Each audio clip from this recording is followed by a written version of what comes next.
আমরা সবসময় মনে করি সবার প্রথমে ঘুম থেকে উঠে পুজো আর্চা করলে দিনটা খুব ভালো যায়। তো হ্যালো এভরিওয়ান, গুড মর্নিং, কেমন আছো সকলে? আজকে চলে এসেছি আবারও একটি ব্লগ নিয়ে। তো আজকে শুরুটা করলাম পুজো দিয়ে। সকালবেলা বাসি কাজকর্ম সব কমপ্লিট করে স্নানটা সেরে নিলাম। আর আমার কুলদেবতা হলো লোকনাথ ঠাকুর।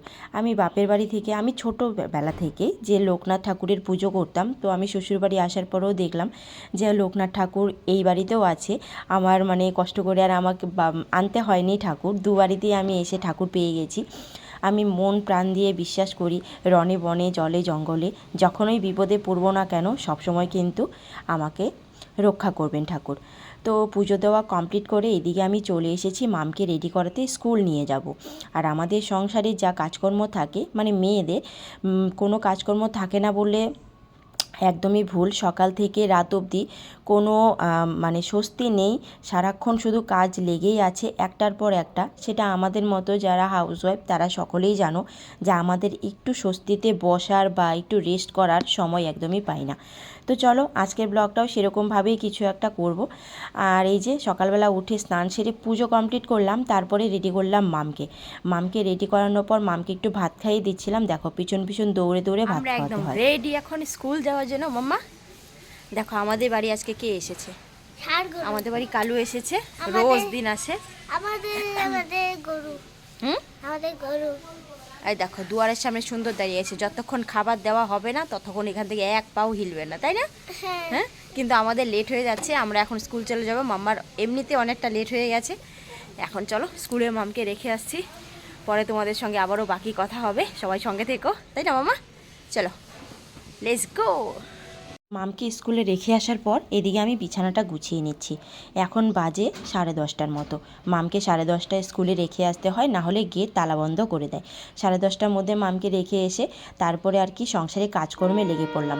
সকালবেলা বাসি কাজকর্ম কমপ্লিট করে কোনো কিছু করা হয়নি, শুধু মামের খাবারটা করে রেখে গিয়েছিলাম। এখন আমাদের খাবার করব, তারপরে সকালের খাবার খেয়ে রান্নাবান্নায় লেগে যাব। তো এই তো ঘরটা গোছানো কমপ্লিট, বিছানাটাও গুছিয়ে নিলাম।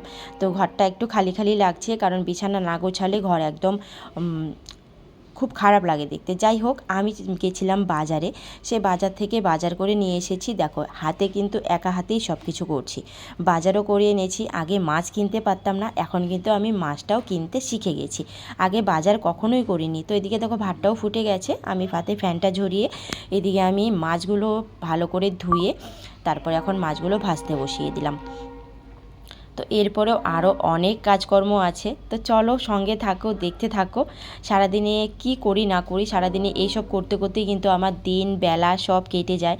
তো এই যে মাছটা ভালো করে ভেজে নিচ্ছি, আর মাছটা আজকে ফুলকপি আলু দিয়ে ঝোল করব। কাতল মাছ নিয়ে এসেছিলাম, তো মাছের পিসগুলো দেখতে ভালোই ছিল, পেটির পিসটা এনেছিলাম, সবাই খেতে ভালোবাসে বলে। তো ফুলকপিটা একটু ভাপিয়ে নিয়েছি, আর একটু শাক করব ভাবছি।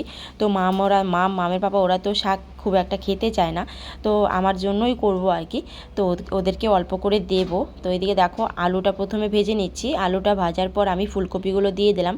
তো ফুলকপির সঙ্গে টমেটো দিয়ে দিয়েছি, আর টমেটো দেওয়ার পর একটা কালারফুল ভাব চলে এসেছে। যাই হোক, এখন একটু ভালো করে নাড়াচাড়া করে ভেজে নিলাম। তারপর মশলা দিয়ে ভালো করে কষিয়ে নেব। কষিয়ে নেওয়ার পর পরিমাণ মতো ঝোল দিয়ে দিচ্ছি। আর পাতলা ঝোল খেতে ভালোবাসি, সেটা কিন্তু তোমরা সকলেই জানো, যারা যারা আমার ব্লগ দেখো তারা জানো মাম কিন্তু পাতলা ঝোল খেতে খুবই ভালোবাসে। তো তার জন্য ঝোলের পরিমাণটা একটু বেশি করেই দিতে হয় মামের জন্য।